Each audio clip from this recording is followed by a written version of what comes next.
Welcome back to part 3 of Sonic X reviewed by a non-Sonic fan. In case you knew, my friend Generation Defenders is not a Sonic fan, so I want to know a non-Sonic fan opinion of Sonic X. Now, on to the review. So after sitting down and finishing Sonic X Season 3, I just wanted to start off and say, where was this show? This is what I thought we were going to get. A fun adventure saga with an overarching storyline starring the Sonic cast and battling the forces of evil.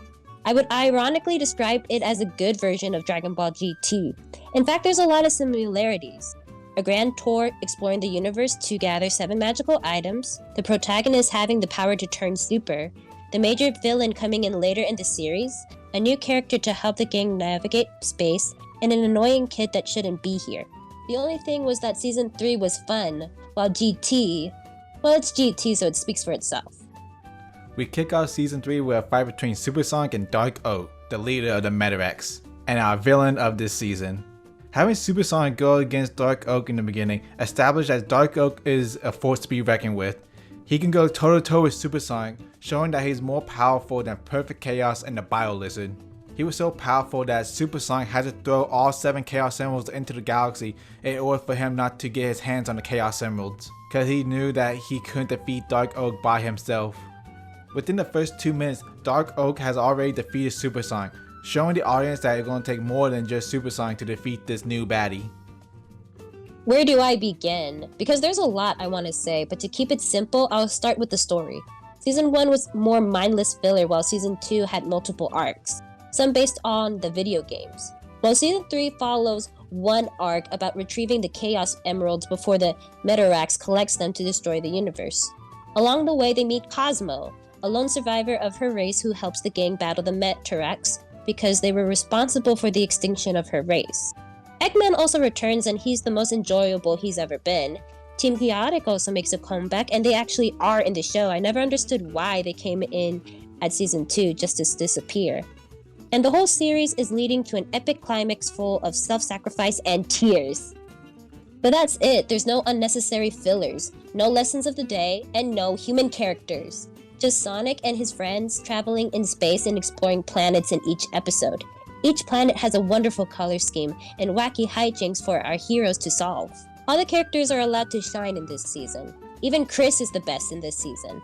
Last season he was unbearably annoying and was downright psychotic at the end, but here he actually helps out. He's a scientist now, drives a ship, and helps with mechanics.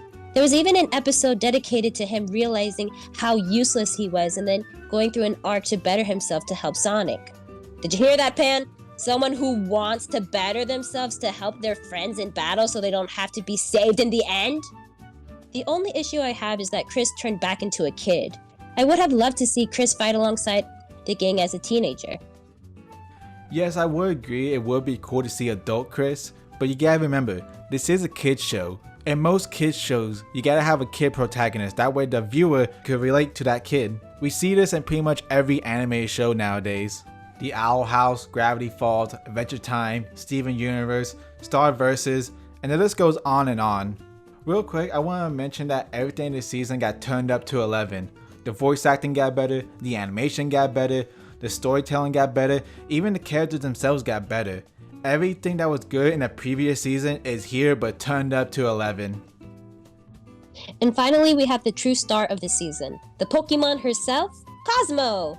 I remember when I did the Who's That Sonic character with Joe, I was first introduced to her during the game and I got a little idea of what she was like. Katie even mentioned she was the best girl, although I'm more of an Amy girl myself. Cosmo is still adorable and you do root for her. She even goes through a pretty interesting tragic arc at the end. Her relationship with Tails is pretty cute, and it hits you harder in the season finale, which, spoilers ahead, I had a feeling that Cosmo was going to die. The way the show introduced her and how her arc was going, I knew there was going to be some type of self-sacrifice in the end. So I saw the finale coming. I just wasn't emotionally prepared for it. When I saw it the first time, I was depressed, but then Joe showed me the Japanese version and I... It broke me! Joe, can you take over? Sure, take as much time as you need. This season had a lot more violence and action, so much so that it actually feels like a shonen anime.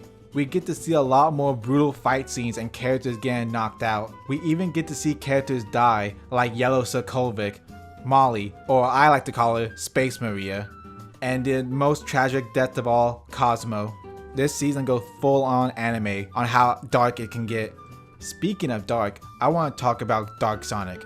As a kid, I always thought Dark Sonic was just a thing that the fans made up. It wasn't until I saw season 3 of Sonic X when I realized Dark Sonic is a real thing. After seeing his best friend Chris getting knocked out and Cosmo crying, Sonic finally had enough of the Meta-X bullshit. Sonic was in a dark place at this point, and using the power of the fake emeralds, he turns into Dark Sonic. We don't know much about Dark Sonic, but I'm just gonna assume that he's just as powerful as Super Sonic, given that his hair spikes up just like Super Sonic. The only problem I have with this, that it's too short and it only lasts for one episode. I would have loved to see Sonic try to tackle his demons throughout the season, given how dark this season can get. So what was the overall score? A+.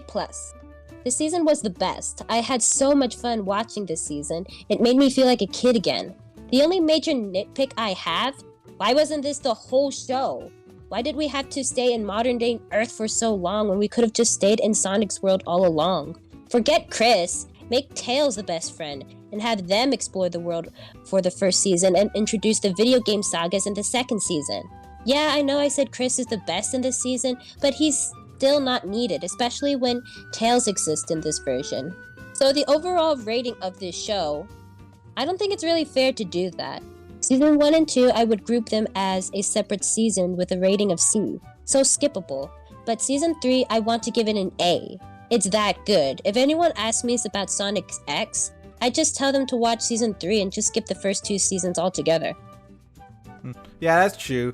Like, when people say they like Sonic X, they mainly talk about Season 3, and then the first half of Season 2. Yeah, and you can see why. It's just has a better writing, has better characters, and has a better story to tell overall. And then that ending, though. Oh my god, that ending! Yeah, I wouldn't go out of my way to watch Season 1 unless it's like, you know, like a Sonic and Amy episode. But it's okay. If it's on, I'll put it on, but I'm not gonna go out of my way to put it on. Yeah, I get that.